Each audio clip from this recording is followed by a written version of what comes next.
शुरुआत अनुपमा के संवाद से होती है, जहां वह बताती है कि कैसे एक औरत शादी के बाद अनगिनत त्याग करती है। वह बताती है कि कैसे एक गृहिणी घर संभालते हुए बच्चों की परवरिश करती है, लेकिन उसकी जिम्मेदारियां कभी खत्म नहीं होती। यहां तक कि अपनी मां से मिलने के लिए भी उसे इजाजत लेनी पड़ती है। जब अनुपमा ये सब कहती है तो पाराग उसकी बातों को नजरअंदाज कर देता है, लेकिन ख्याति अनुपमा का समर्थन करती है और कहती है कि वह गलत नहीं है। ख्याति सभी को याद दिलाती है कि वे प्रेम और राही के परिवार के सदस्य हैं और उन्हें समर्थन देना चाहिए। वह यह भी बताती है कि उसने अपनी शादी के बाद करियर को त्याग दिया क्योंकि बास ने उसे काम करने की इजाजत नहीं दी।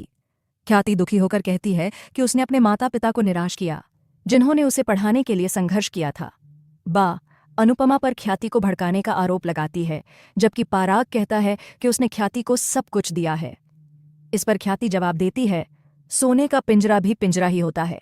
वह पाराग से सवाल करती है कि क्या वह अपना बिजनेस छोड़कर कैटरर बनने को तैयार है। तभी मीता, जो एमबीए की छात्रा है, सवाल उठाती है कि अगर लड़की को काम करने की इजाजत ही नहीं देनी थी तो उसके पिता ने उसकी पढ़ाई में इतना पैसा क्यों लगाया। मीता कोठारी परिवार के संकीर्ण सोच वाले माहौल की आलोचना करती है। बा अनिल से मीता को समझाने के लिए कहती है, लेकिन अनिल मीता और ख्याति से माफी मांगता है कि वह उनकी भावनाओं को कभी नहीं समझ सका। इस बीच पाखी अनुपमा पर आरोप लगाती है कि उसने घर में अशांति फैला दी है, लेकिन अनुपमा उसे चुप रहने को कहती है। राजा कहता है कि प्रेम और राही को अपने सपने पूरे करने की आज़ादी मिलनी चाहिए। इस पर वसुंधरा गुस्से में राजा को थप्पड़ मार देती है और अनुपमा को परिवार तोड़ने का दोषी ठहराती है। पाराग भी वसुंधरा का साथ देता है और अनुपमा पर आरोप लगाता है।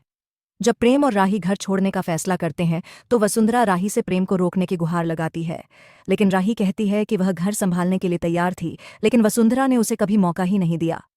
जैसे ही वे घर छोड़ने लगते हैं, वसुंधरा चेतावनी देती है कि उनका जाना उसकी मौत का कारण बनेगा। पराग अनुपमा पर अपने बेटे को दूर ले जाने का आरोप लगाता है और कहता है कि वह इसका पछतावा करेगी। अनुपमा प्रेम और राही का शाह हाउस में स्वागत करती है।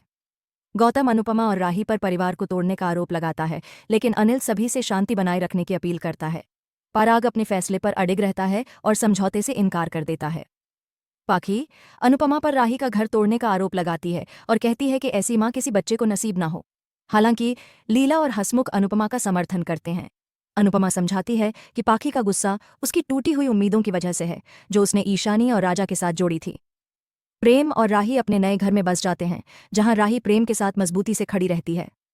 पारितोष और पाखी सवाल उठाते हैं कि क्या प्रेम कभी कोठारी हाउस लौटेगा, लेकिन अनुपमा उनके फैसले का समर्थन करती है। इस बीच पाखी ईशानी के साथ मिलकर कोठारी परिवार में दोबारा जगह बनाने और परिस्थितियों को अपने पक्ष में मोड़ने की साजिश रचती है। क्या अनुपमा फिर से परिवार को जोड़ पाएगी? क्या पाखी की साजिश रंग लाएगी? जानने के लिए देखते रहिए अनुपमा। लाइक, शेयर और सब्सक्राइब करना ना भूलें। बेल आइकन दबाएं ताकि आपको हर अपडेट सबसे पहले मिले।